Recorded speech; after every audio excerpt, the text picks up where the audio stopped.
Assalamualaikum warahmatullahi wabarakatuh. Alhamdulillah, alhamdulillahi rabbil alamin. Assalatu wassalamu ala sayyidil mursalin wa ala alihi wa ashabihi ajma'in, amma ba'd. Ma'asyiral muslimin, hafizakumullah. Disyukur kehadirat Allah Subhanahu wa taala. Pada kesempatan ini kita masih diberikan karunia oleh Allah untuk menjalankan aktivitas kita sehari-hari. Semoga kita semua selalu dalam lindungan Allah dan selalu mendapatkan karunia dari Allah Subhanahu wa taala, karunia sehat, karunia kesempatan, sehingga kita mampu menjalankan aktivitas kita dengan sebaik-baiknya. Ma'asyiral muslimin, hafizakumullah. Kitab suci Al-Quran merupakan inspirasi bagi perjuangan bangsa Indonesia ini.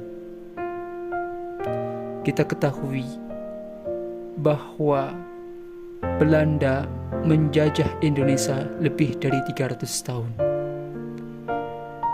Dari selama 300 tahun itu, Belanda mampu menaklukkan seluruh wilayah di Nusantara ini. Namun ada satu wilayah yang Belanda merasa kesulitan untuk menaklukkan wilayah tersebut.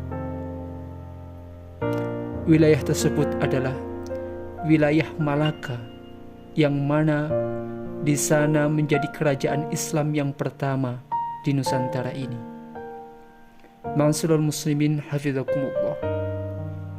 Malaka menjadi satu-satunya wilayah yang paling sulit dijajah oleh Belanda karena masyarakat Malaka berpegang teguh pada ajaran kitab suci Al-Quranul Karim. Al-Quran menjadi prinsip sekaligus menjadi benteng yang membara dalam diri umat muslim di Malaka. Mereka menjiwai Al-Quran sehingga Al-Quran mengeluarkan pancaran iman sekaligus pancaran keteguhan bahwa membela tanah air merupakan jihad yang perlu dipertahankan untuk mempertahankan kelangsungan hidup, mempertahankan jiwa, raga, keluarga, dan semuanya. Inilah bagaimana pengaruh kitab suci Al-Quran mampu memancarkan kekuatan yang dahsyat dalam membela tanah air ini. Ma'asyiral muslimin, hafizakumullah. Langkah yang dilakukan oleh Belanda untuk mempengaruhi Malaka, menjajah Malaka sebagai kerajaan Islam yang pertama di Nusantara ini tidak begitu mudah untuk dilakukan. Akhirnya Belanda begitu penasaran mengapa Malaka ini susah untuk dijajah. Usut demi usut ternyata karena berpegang teguh pada Al-Quran tadi, sehingga Belanda mengutus salah satu orientalis yang bernama Snokhokronya untuk mempelajari Islam, mempelajari Al-Quranul Karim. Snokhokronya akhirnya kemudian belajar Islam. Dia pergi ke Mekah Al-Mukarramah, belajar Islam di sana. Sepulang mendapatkan pengetahuan Islam, dia kembali ke Indonesia untuk kembali melancarkan misi Belanda untuk menjajah Malaka. Setelah Snokhokronya kembali ke Indonesia dengan membawa pengetahuan Islamnya, dari situlah bangsa Indonesia, masyarakat Malaka mulai bisa dipengaruhi, yakni dengan Islam itu sendiri. Dari sini kita bisa mengetahui betapa kitab suci Al-Quran yang menjadi pokok ajaran Islam memberikan prinsip yang begitu kuat dalam membela tanah air ini, sehingga tidak mampu diperdayakan oleh siapapun kecuali setelah umat muslim ditipu oleh Snokhokronya dengan ajaran Islam itu sendiri.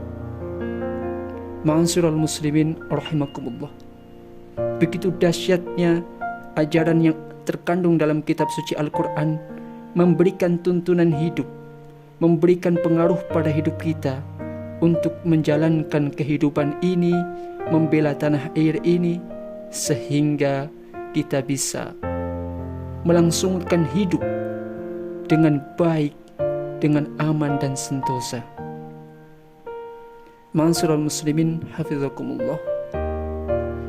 Kita kenal tokoh pahlawan di Indonesia, tokoh perempuan yang sangat berpengaruh bagi kemerdekaan para perempuan di Indonesia adalah Raden Ajeng Kartini.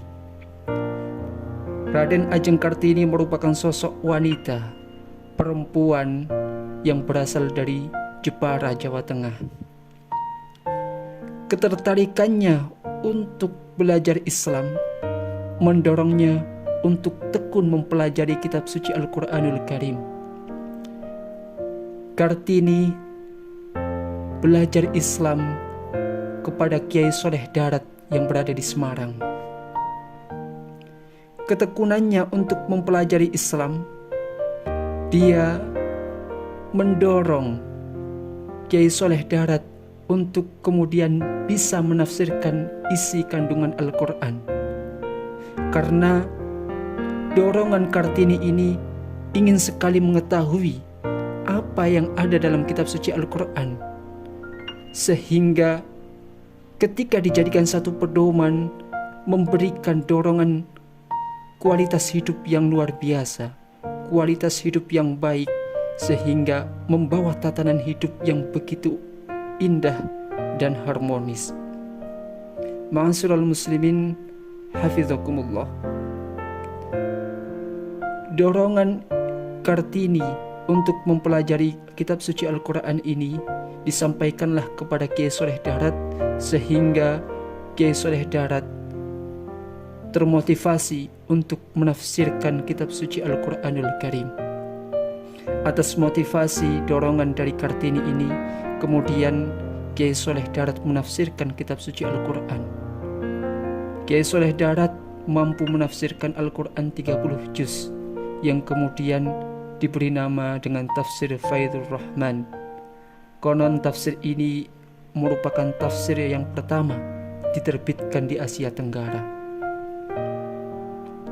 Kandungan Al-Quran membuat Kartini begitu tercengang, di mana di era itu kedudukan perempuan menjadi posisi yang nomor 2 setelah laki-laki.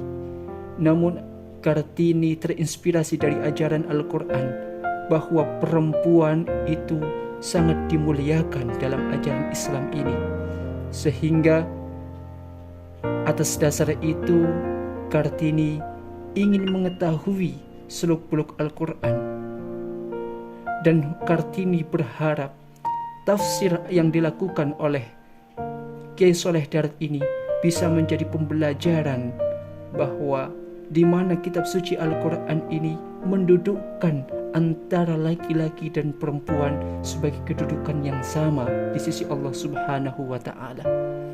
Inilah merupakan revolusi yang luar biasa dilakukan oleh sosok perempuan yang cerdas, yang ia memperjuangkan harkat martabat wanita sebagai harkat martabat yang mulia, karena terinspirasi dari ajaran kitab suci Al-Quran yang mana Rasulullah SAW membawa kitab suci Al-Quran ini sebagai petunjuk hidup dan mendudukkan perempuan sebagai kedudukan yang mulia.